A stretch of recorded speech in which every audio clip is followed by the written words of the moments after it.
Was Shadowlands actually cut short? Most likely. Yep. Is Ian telling the truth? I hope not. Literally, because if he's yes. telling the truth, yes, he's in a limited and just like how our government decided to break the law in a limited and specific fashion, international law in a limited specific fashion with that whole thing. It's funny things. He has decided to tell the truth in a limited and specific fashion. Because I would say that after the plan to not do 3 patches was decided, then this was the plan. And I guess if 3 patches was never feasible for reasons of shit show, then yes, it never was the plan. But if we try to think about the things that have been set up and so on and so forth, it very much seems implausible. And then we would also say, whenever Steve says this is a story in 3 acts, whenever Ian says, oh, this is what we wanted to do. Well, if that is the case, then that reflects very badly, because I think the player reaction to Shadowlands means that you guys need an excuse and, a reason or justification, and, the PR speak of pretending it's all okay, everything's fine. There is, all video games are perfect in Ba Sing Se. Which is that's it. There is no war in Ba Sing Se is exactly how weird and disconnected so many of these interviews come off as. Alright, so Games Beat 9.2 is the finale of the Shadowlands. Were there ever plans for 9.3? Is it a similar situation to Warlords, where we later find out that some stuff never made it to patch content? Or is this more or less the plan? This was completely the plan. Ian, if this was your plan, then I don't know. Something needs to change about how you make your plans, because I'd like to think you didn't plan to make the most destructive... I'm not going to say the worst. I'm going to say the most destructive World of Warcraft expansion that's ever been made.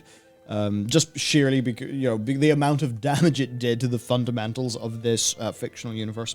So Ian says that this was completely the plan. Now, here's what I want to say. This is also, Ian, because maybe you guys get a bit disconnected from the customer's experience. But Ian, actually, so a part of my job is I have to, because apparently I'm talking to him. Hello. Well, Ian was correct. All right, there, big man. Good, very good. Right. So one of the things that I have to do in my job is I have to advocate for the people who watch our content. So the things that I care about is that they are not messed around, that they're not lied to, that, they are treated in a consumer-friendly manner, and that they're getting a good deal, right? They're getting value for their money, value for their time, and value for their emotional investment, because we don't have that much time on Earth in the grand scheme of things. Now, are you telling me that it was completely the plan? That it was always a story in 3? That this is exactly what you wanted to do? Are you telling me this was always the plan? That your plan was to release fewer patches, fewer game updates with less content in the same amount or even longer of subscription money? So are you saying that your plan, sorry, not just the plan, completely the plan, are you saying that completely your plan was to basically rip everyone off? Don't forget the box price. What about it? Well, for patches, the box price, right? That's your upfront access to that expansion, all of the patches. Yeah. So if you're based on a history of having 3 patches, then you say suddenly 2 patches, then this isn't a big deal because you can argue how much content's there. But people have bought Shadowlands. Without Shadowlands, you can't get 9.1, 9.2, and hypothetically 9.3, which means you're just offering 0, 1, 2. You're offering 75% of the content for the box price without ever suggesting as much. Yeah. Because sub price isn't the only thing. Shadowlands bought you access to this. Yeah. So, which it's a kind of case of they would be selling the boxes as here's Shadowlands and a season pass to 3 patches. If they did what Destiny did or any other live service did, that's how they do it. But they say, here's Shadowlands and everything we do after. I'm going to put this pretty simply, and this is going to sound brutal, but the only reason it's going to be like this is because I really do not think that this was the plan, and I think that he's being forced to say it this way because of public relations. But if your plan was to screw everyone over and to release less content for the same, I would say, for more money, while you more deeply monetize the game, if your plan was to release less content to give people a worse deal, and very importantly, to not properly communicate any of this in a decent fashion, then I do not want your leadership team as, I don't want you as my game director. I don't want anyone. I don't want John Haidt as the head man. I don't want any of this because if I was to, and I'm not taking this at face value because I think it'd be very stupid to take it at face value. So I don't actually think this about you lot. I think that this was a massive shit show because COVID, production issues, high staff turnover, sex pests being seemingly all over the place, making it a horrible place to work. I think that's what happened. I think that you have all had to soldier through an awful time and you've not been allowed to be properly frank with people because of PR reasons, and I think that's all sucked absolutely. We've heard about Bobby Kotick interfering with the development of Overwatch 2 from a very top level, messing around that team. We've heard how Jeff Kaplan seemingly rather, freaking heroically tried to protect his team from all of that bullshit. I think that's what happened. But in a world where this is true, I don't want any of you near this IP. And I know that's not my call to make, but I would say most people would agree with the people who have put in their emotional investment into this. Because at the end of the day, we're all fans of this IP because none of us are the people who made it. You're not, I'm not. So I am going to be very charitable. And I'm going to assume that he is lying here. That this is a mistruth. This is not fully what happened. Because, to say that it was completely the plan to make less game and charge the same, if not more money, is completely unacceptable. Yeah, which is... I remember even fucking the Destiny, lot. I remember they said, listen, in this season of content, we've split away from Activision. We don't have access to these support studios. They warned people that there maybe wouldn't be as much content. I remember feeling a bit stung by Shadowkeep, but I also remember being told to pretty much expect, not the most ever. I hope you're dishonest because that's the reality I want to live in, and I think that's an insane thing to say, but I think that's going to resonate with a lot of people who are thinking, where's the content? What's going on? Why is it like this? Because all of those things we talked about and criticized with the Stephen Morgan interview, if you're saying that was completely the plan, that reflects very badly on those individuals. Yeah. From a professional perspective. Now, if this is what I believe it is, and you just kind of have to say this, and, maybe this was always the plan, asterisks, because we weren't able to make the same amount of game because of COVID and a bunch of other issues. These are the things I can accept. But if you plan to screw people over, no way. I can't accept that. I don't know. What do you think, chat? We gotta be real with this shit. What do you think, Matt, when you're told that this was completely the plan? What do you think, chat, when you're told that this was completely the plan? It's just... It can't have been. It just can't have been. It's too wrong. It's too different. There are too many things rushed. Why in your plan for all of this content did you never include anything that would lead into a side story? Especially because we're talking, this is the World of Warcraft team. This is, you could argue that what the cinematics team does on the side and all are part of Warcraft, not World of Warcraft, but it's World of Warcraft. They tied the stories in. Old Soldier and Sarfang were tied together in-game. Which means, why did you just not declare anything like, oh, you remember the things that that all of you really loved BFA? We're not fucking doing those. You couldn't have planned around that. Which means some things have definitely changed. There's no way they haven't. And, well, not to say we have proof, but there's so much stuff that's like, no, you didn't plan this. Here's one example. Orbos. Orbos has one portal spot unused. And they're like, oh, no, we planned this. We planned it all. You're like, you said you planned Orbos before Shadowlands. You planned Orbos. You planned the amount of layouts it have. Why would you have one spot very conspicuously unused? Maybe they'll open that up for something that they have as a surprise. Maybe. But as far as I see it now, I'm like, no. Well, they're saying it's the finale. Yeah, there's clearly not a 9. There was clearly a 9.3 plan somewhere. Yeah. Or, maybe, well, yeah. That's a historical precedent. Yeah.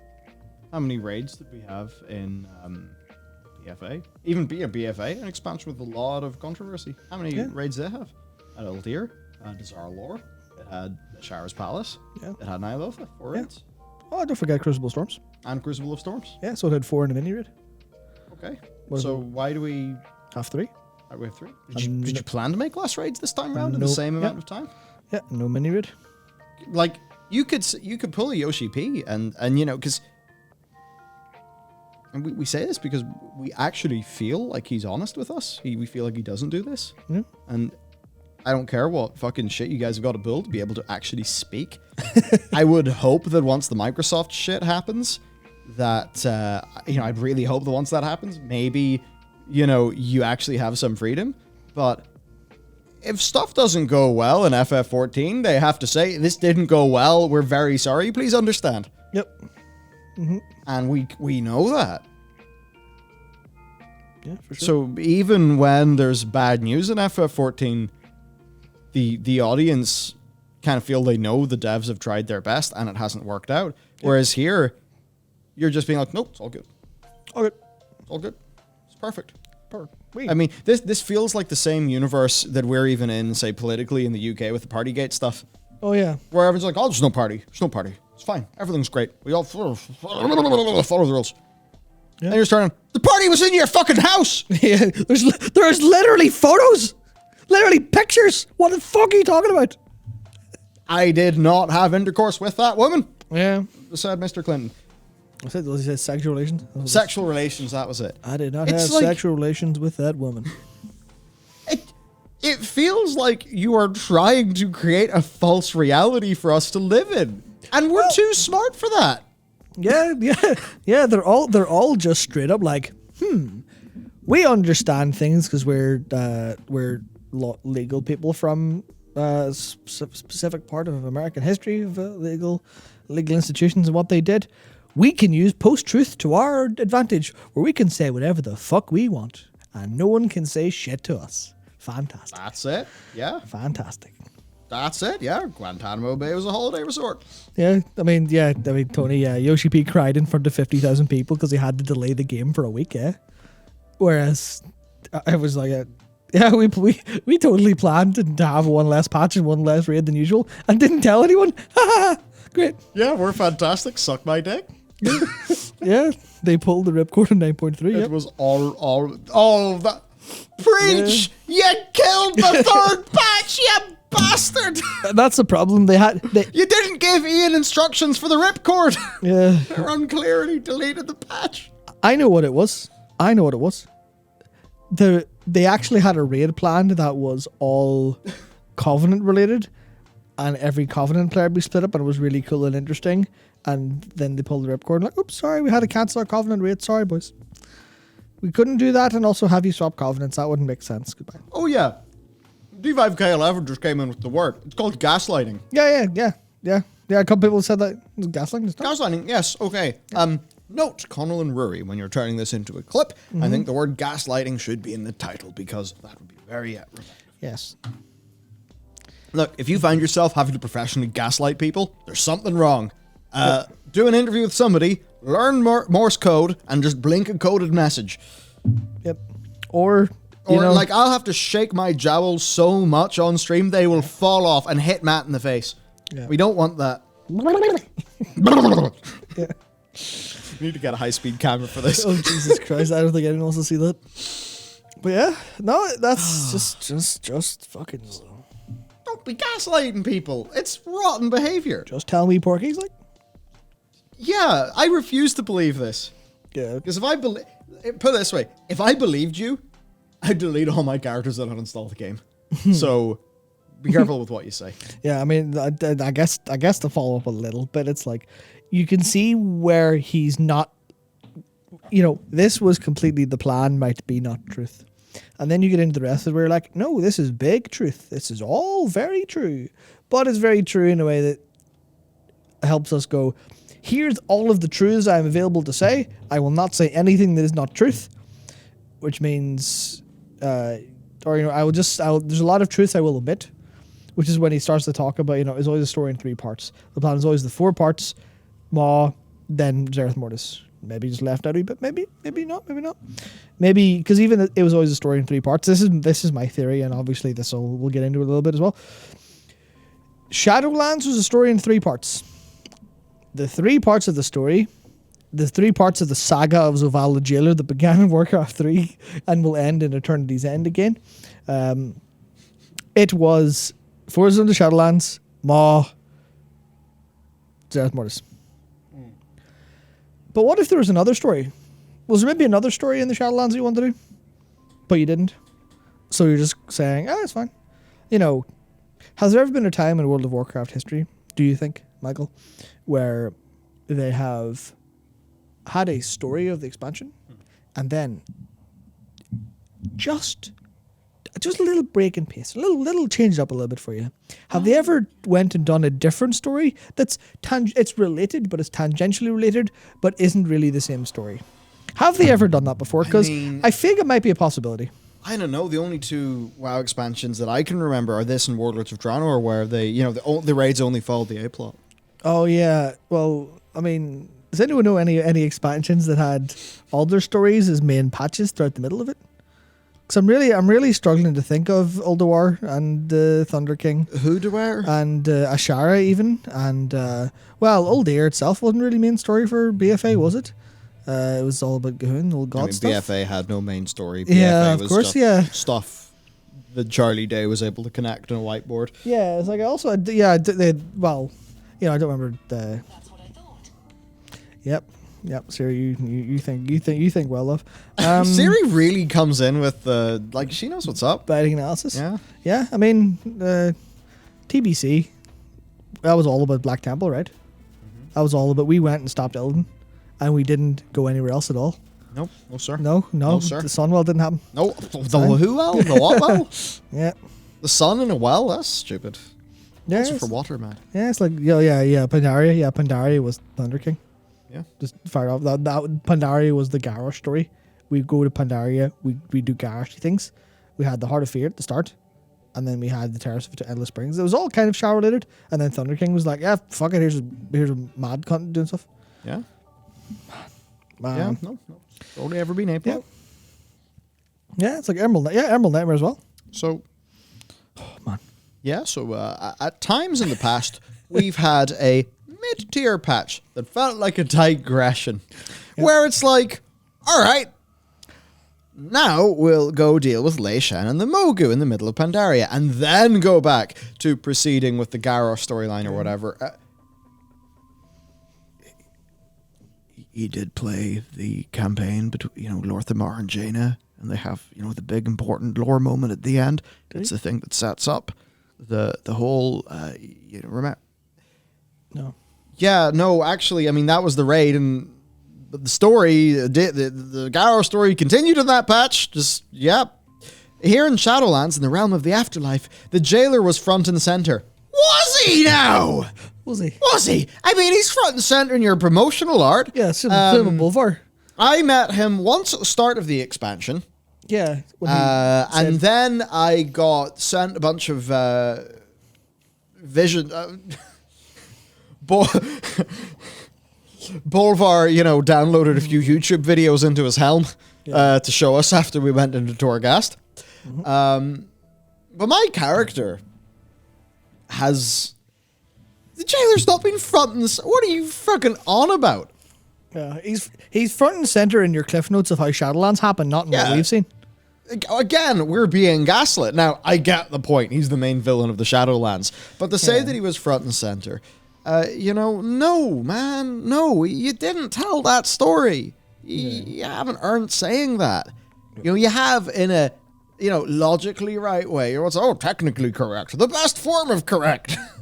And the pursuit of the jailer felt like the only thing we would really focus on. Would have been cool. Certainly given the current player reaction to the character of the jailer, maybe you should have focused on him a little bit more. Say, with a third patch. Because as much as this is a story in 3 arcs, all that I really knew is the jailer was angry for reasons, had nothing to do with us.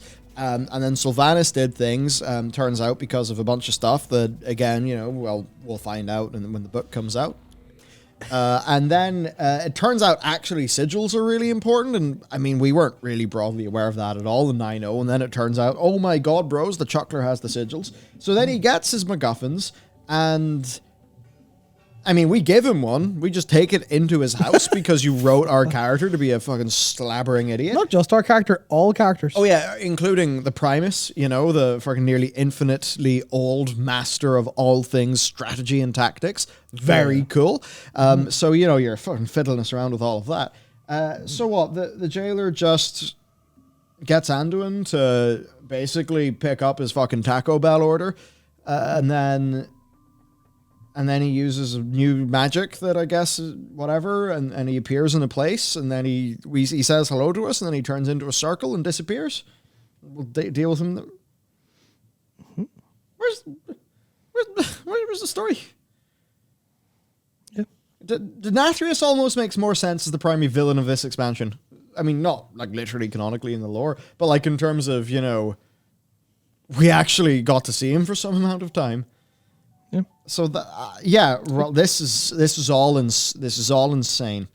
I mean, then you do just sort of wonder, like, why was patch 9.1 like the fucking dollar store patch?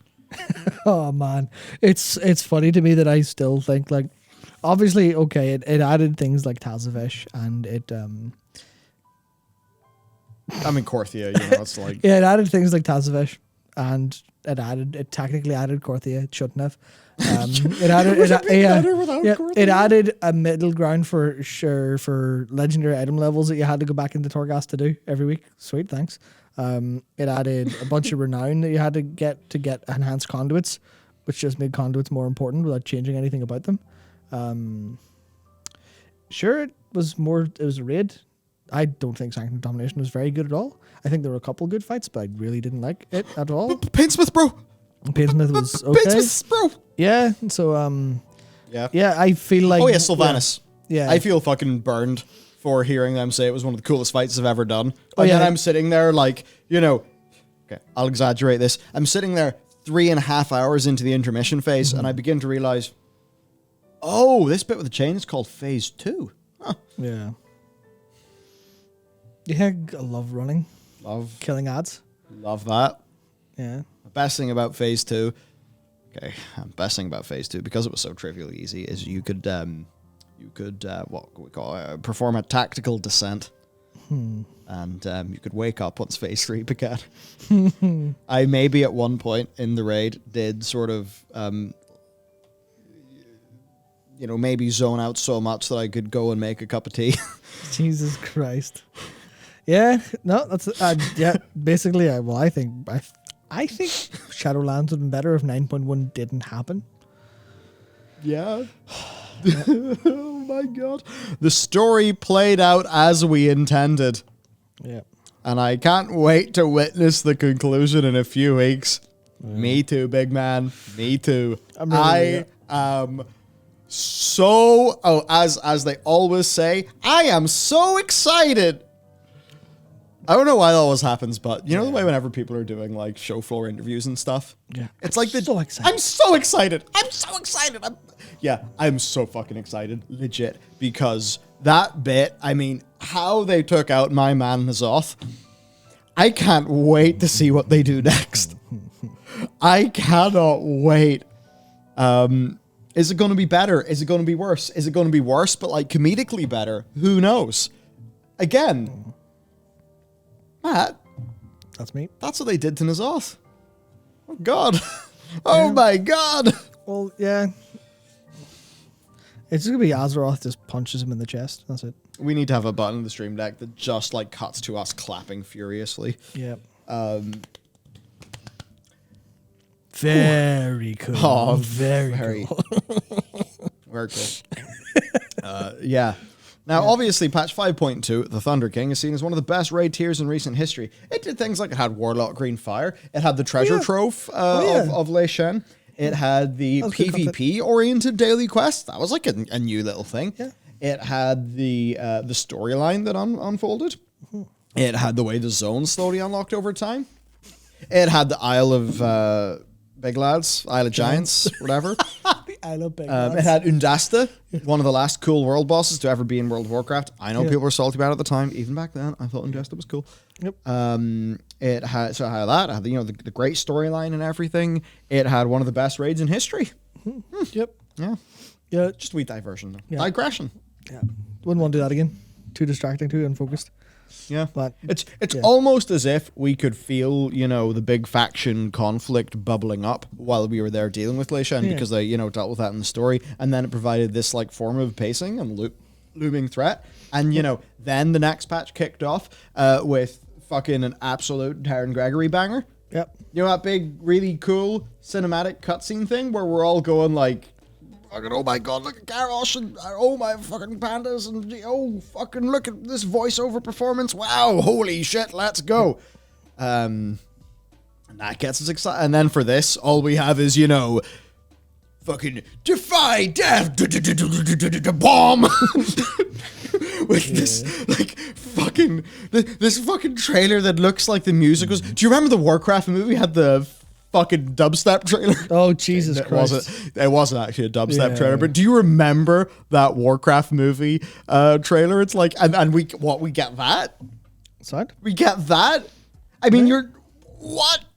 What happened to patch 5.4 cinematic? What happened to patch 5.2's fucking beautiful trailer? Lei Shen telling us stories. Where'd the game go? Where'd the whole game go? What happened? Where'd the Warcraft go? It's been... They lost it. You have lost the game. Why is Peter O'Hanrahan making the game? Yeah. No. So I have actually been like, I have actually my marbles are properly gone. been damaged in the head because it was someone said, who was it? Where'd it go? Someone in chat said, I want to find who it was. Shit. It's gone. Anyway, they said you just defeat the jailer and they'll just play the Nazos cinematic again. Oh god. I know. You know what just happens because the jailer's got the big Azerite beam, and just all we hear is just this little echo of champion from Magni, and Magni's just there fucking shooting the beam, and it just goes through him, and he gets pierced by a big beam, and he explodes. Yeah. And then, I don't know, fucking Zareth Mortars just crumbles, and Freem's like, oh no! The pattern's crumbling! This is going to be important later with the forked serpent. Oh, the pattern. No, the pattern. Oh no, not the pattern. Fuck. Yeah, fuck. Instead of fighting for family, fighting for honor, fighting for, for faction, fighting for whatever reason, we're fighting to be the protector of the pattern. Do you understand what that is? What have they done? What have they done? Okay, so here's Porter Gage, who's just loves everything they do. Biggest fanboy on the planet. The fact they looked at 9.2, one of the best patches in history, and said, we don't really need stories like that, is so utterly depressing. Stories like Lei Shen and breaks in the narrative are exactly what I was missing nowadays. Also, funny enough, I'm pretty sure Lei Shen, at least for the longest time, was actually Ian's personal favorite raid. Yeah, or favorite raid fight, so it's not like he doesn't know what's going on here. Yeah. Lei Shen's story in 5.2, as a whole, did more to flesh out Pandaria's past and give some breathing room for the faction war story than anything else this game has ever done, and was a master example of how to pace out that kind of story. They just think it's a bad thing. Now, I wouldn't exactly say they're thinking it's a bad thing. Yeah. I think they can't admit why they don't have their version of that because they're not allowed to. Yeah. WoW, now more than ever, needs patches like 5.2 where instead of constant escalation, the story takes time to breathe, let plot points settle in, allow individual characters to develop and interact in meaningful ways before you... Matt, did you know that Mr. Crispy's daughter is actually... Talia Fortracken is actually there? She's had a stay a while and listen. Nice. I was really excited about... I mean, again, fuck me for trying to, take them at their word and be excited for a new character they put in the game. What's Talia done? Words, like a couple handful of words. She has a big hammer. What's she doing with it? Like, yeah, why? Like, literally, why are she and her dad not off? If doing nothing else, just crushing some Mossworn skulls, like. Could you imagine, like, telling someone at the end of Wrath of the Lich King that this is how Mr. Crispy would return? Could you imagine? I wouldn't want to do it to them. I guess that's just not what WoW wants in story anymore. Constant escalation is WoW's future. Constant big battles and big plot beats and snarky one-liners. Go, go, go, go, go, go, go. This interview... I might have to pay a licensing fee to Tally for saying it that way. Shit. This interview really is just so deflating for any hope of the future of the story. And the bangers keep on coming. I mean, those Preach interviews... Yep. I mean, yeah. I'd be like, okay, great. All right, we've talked about the Preach interview. I'm going to go home, have a big old something, and it's green. Yeah. Don't know where I got it from. Mint penguin bar. A big penguin bar, that's it. Viscount. Big mint chalk chip grass. Yeah. I have one of those to chill out. Oh, fuck me sideways. Dark Scream Android, you've just killed me. Thank you. Talia was supposedly going to be a romantic-ish interest for Anduin too. We could have been having Jaina comment on them going through the same thing she went through. Instead, it's all cut content. Could you imagine Jaina been like in her old wizened state? Not that she's wizened, because she's just a warmonger and or overly emotional, depending on what way the writers need her to be. So Laura Bailey can, know how to deliver a line. That, that's there. And that she could have just been like, oh man, I'm so sure you're great. I'm so, I'm so sorry, Talia. This is real. It's, here's how to emotionally cope with this. But for you, because I will not have you suffer what I suffered, we will get Anduin back. And then this is a part for the three of them to really connect as characters. Jaina, Talia, and Bolvar, like, we're going to go and fuck up Torghast so bad to get him back. And that's a whole big narrative thrust, and everyone's like, fuck it, let's go, let's do some shit. Instead, it's like, yeah, it could have been Jaina's great. like, Found family story. Yeah. Yeah. Family. Yep, for sure. For sure. Well, no. But no. The Fast and the fucking Furious legit has a more emotionally resonant narrative than this. Yep. And we take the piss out of Vin Diesel. Yeah. In a sort of loving way, but, whatever. Yes. Like, yeah, there, as Brian says, Ian, my plan was to do nothing with Talia. Yeah, good plan. Great plan. Fantastic. I'm having a fangasm right now because it's so fantastic. Fantabulous. Yep. Indeed. Fucking cool. Drust raid. Oh. Yeah. Wow. I wonder, was there any planned raids that would be a diversion? Yeah. Do you think so? So, why ever bother lying to us like this? I distinctly remember seeing data mine estimates with names along the lines of WEP Drust raid like 2 years ago. Oh, jeez. Oh, no. Drust raid. The Drust? Oh, yeah. The Drust raid? What? Well, that would explain. Raid? Drust? That doesn't make any sense. Doesn't make any sense. No, I mean, that's... I think that person might be a paid asset of us. So we can do this story. Yeah, this whole disinfo campaign. Yeah, because that's... PSYOP. Yeah, because, like, that's... Oh, my marbles are gone. Yeah, because the Drust raid would clearly have been a digression, and those aren't what World of Warcraft needs when they don't have time to do the jailer story. Could have Christopher Judge back. Oh, no, dear. Oh, you wouldn't want that. Bring Gorak Tool back somehow. I just look. I've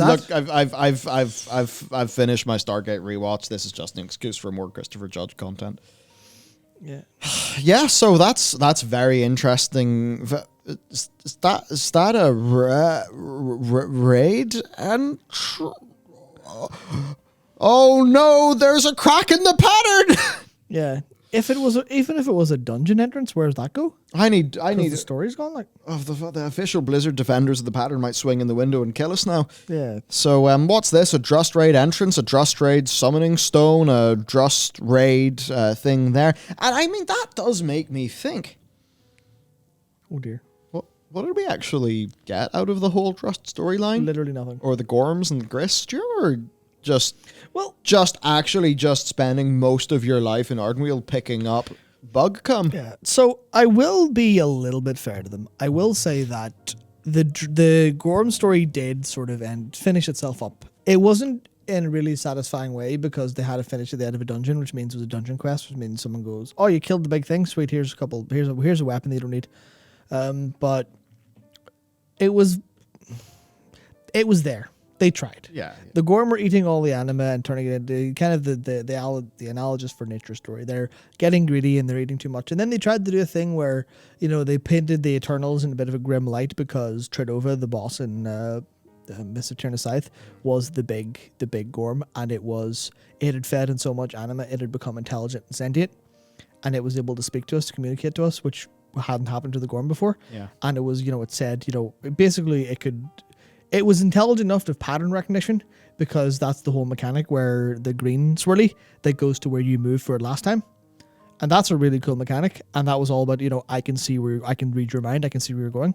So this Tridova, this Gorm, was supposed to be this cool lore. Yeah, it was this really, really, this intelligent thing that came about from being this kind of side creature that managed to get feast on the anima, which sort of goes, okay, well, the Winter Queen is the one who's deciding who gets to live and who gets intelligence, who gets sentience. Well, that's unfair, because the Gorm, we've been killing them because they've been a nuisance, but they've just been trying to become alive. That's really interesting. Wasn't explored in any capacity. And it wasn't even really well explored. And that is, again, I'm sort of reading between the lines a little bit. But it's like, that's the thing where that would have been a really cool place for them to go. Instead, the people who made that dungeon and made that quest zone got to make that story. And they're like, look what I've made, everyone else at Blizzard. And everyone just went, ship the fucking expansion. And that's how it went. So it's no, Anthony Fell, this is not about a new raid coming up in 9.2. This is about a raid that they're trying to tell us they never planned and did plan, and it's not going to happen. Yeah, there's things like a data mine file called like Weapon Trust Raid. Yep. And we're sitting here thinking, why does this expansion have fewer raids than the last expansion? Did they really plan to rip us off? Interesting if true. Now, cut Torghast story content. So here's Bradley's. I'm not a WoW creator, but the Thrall story was changed from its original version to what it is on live. I remember one chapter where you nearly save him, but then he is whisked away. I also remember him rediscovering his shamanism, but I don't remember if they kept that or not. Portergage replying, they cut the interesting bits about Thrall's capture, showing his torment and the maelstrom literally being inside Torghast, so it was all rather unremarkable. I don't blame you. Haha. Originally, the imprisonment sections were more specific to the people they were torturing, iconic locations to them with specifically tailored torture that we'd stumble upon. The Thrall segment was lengthy, with a lot leading up to him becoming a shaman again. It was cut when they reworked Torghast's structure, since it would have taken forever to complete, which led to the abridged version where we find the character at the end of the tower and free them. Can you imagine that they cut like narrative content so that you could do one floor of Torghast in like the most mind-numbingly boring campaign they've like ever made, that they then made it so that you can skip? This is the problem. That's madness. This is the problem, right? So they are just constantly infighting. They're just like, basically it's like a gang war inside Blizzard where they're just shooting each other up because they're too busy trying to be like, hey, I've got some really cool narrative plans. Or like, that does not fit with our systems plans, sir. Torghast? No, we need people to do Torghast for Soul Ash. Otherwise they won't play our game. And they're like, but what about all the narrative tape? No. Torghast is system only. This is our cool plan. The Tower of the Damned Torghast, that is the Tower of the Damned, that had all that stuff, is way, way more interesting. And genuinely, this is the part that's really, really, really kind of pissed me off more than anything else. The version of Shadowlands where Torghast was that, and they did that for all the major characters, and they didn't have Torghast as a replayable system, and they changed the legendary crafting system to be different around that, and they didn't have Torghast the gameplay system, and they instead had Torghast the narrative thing, that the framing for narrative content that we constantly add, almost like an upgrading Deaths of Chromie in a way, or updating with patches. That is a substantially better Shadowlands that everyone's happy with. People will play it less gameplay wise, but people will be happier with it overall. Well, Jaina, Ian saying, I remember seeing some screenshots of Jaina's family as ghost crying from presumably her longer Torghast quest, though I think they showed up in a regular run due to a glitch, but I never saw any of the supposed Thrall content. Interesting. Oh yeah, Dalen Proudmore also supposedly got a whole bunch of new assets, but that did not seem to have been used. That would make sense. Dropped storylines. This is actually, me and Jared had a really good creative meeting working out content. They're just the things we want to do on the website of things. So basically throughout the Shadowlands, we've just encountered a bunch of stuff, but we've also brought loads of characters, and it's been a big mess of just like, where are the plot lines, what's going on. So some things, the Devourers feel like there was more there maybe at one point, but now they just feel like a tease of whatever the next threat is. You know, it's definitely not going to look anything like Amon from StarCraft. The Brokers, generally nothing to them. Where? The Enlightened are a good explanation of that, but not with not the Brokers. Like, yeah, I'm going to say Venari. Yeah, oh yeah, Venari, yeah. Remember, yeah. I couldn't pay Anna's voice actor, I guess. Where's Venari? Let's go. Yeah, where's Venari now that we're in Zereth Mortis and we're engaging with the Brokers losing their kind of point or being different, or because the whole thing about Zereth Mortis is you see Rana and Aldalil's like, hey Alrana, what's the crack? And you're like, she's not called Alrana. And then Firim was Alfirim and now he's just Firim. And she's like, oh yeah, no, well, I'm not Alrana anymore, I'm Rana. I have a different purpose now, I'm not part of the clan. You're like, yo, that's cool. Very nice. You're foregoing your identity because you found this thing and you've become enlightened because now you're now a monk out helping nature in the progenitor lands. Where's Venari going to show up and be like, yo, this shit's fucking wild. I kind of knew all this actually. I'm a different player. I'm at a different level entirely of person. But they kind of replaced Venari with Alpharim in a different direction. So, I mean, that's clearly something cut. Because Venari was so involved in the jailer and never came to light. Yeah. Weird. Yeah. But Matt. Oh, yeah. That is big mistruths. Because this all went to plan. All in plan. Officially. Plan. Seriously, you can be honest. Seriously, you can be honest. Yep. We will actually praise you for that. That's how it works. Yep. The purpose, very underdeveloped. Yeah, that's the thing where they need to stop throwing in like really big hints of what they're doing that they aren't going to satisfyingly do. Because the purpose gets a bit of development in 9.2 whenever you jump into Zereth Mortis and all like, the prophecy of the first ones. We knew Mohawkers would come here eventually. We never actually thought it would happen because it was prophecy, and no one really believes prophecy. They just sort of whatever. Like, oh wow, this is interesting. They're finally here. Holy shit! Oh, we know that the first one's will is that this waystone will activate for you. So come and open it, and it'll lead you back to where you came from. You're like, sweet, but it's never been explored any more than that. Also, it was all the Kyrian were all about the purpose. And why were they the only ones about the purpose? Where'd that kind of go away? They went away from the purpose and the path because they learned that it was bad, or they learned that what they were doing was bad. And then we go to the Brokers, they're like, the purpose, it's everything. Well, maybe there are key bits of information that very few people know that would make a setup with the Kyrians make a whole bunch more sense. But let's not get into that. Yeah. Talion Borvar, we've already talked about that. Bane, or the Shadowlands. Yeah, was he supposed to involve a home? That's my thought. Like, why? Why's Bane here? Poor bastard. Yeah. Keeps on getting shortchanged. Honestly, I'm pretty mad because I really like the Tauren. But if I still played Tauren today, I would have just rage quit this game years ago, for sure. Yeah, Night Elves and Tauren, lame. No one likes them. If I don't laugh, I'll cry. Like, Bane, what man? We say this because we care about these characters, man. Yeah, so Bane, that's just funny. And then obviously in Ner'zhul and Kel'Thuzad, where I feel cheated, and I feel like I cheated all of you. Yeah, for sure. And then Arthas, so basically just bullshit lip service. Yep, that's all it is. Cool. And let's not even talk about storytelling potential, because we'd literally be here all day. Because we have been here all day. Going to the land of death is a sort of Pandora's box. Indeed.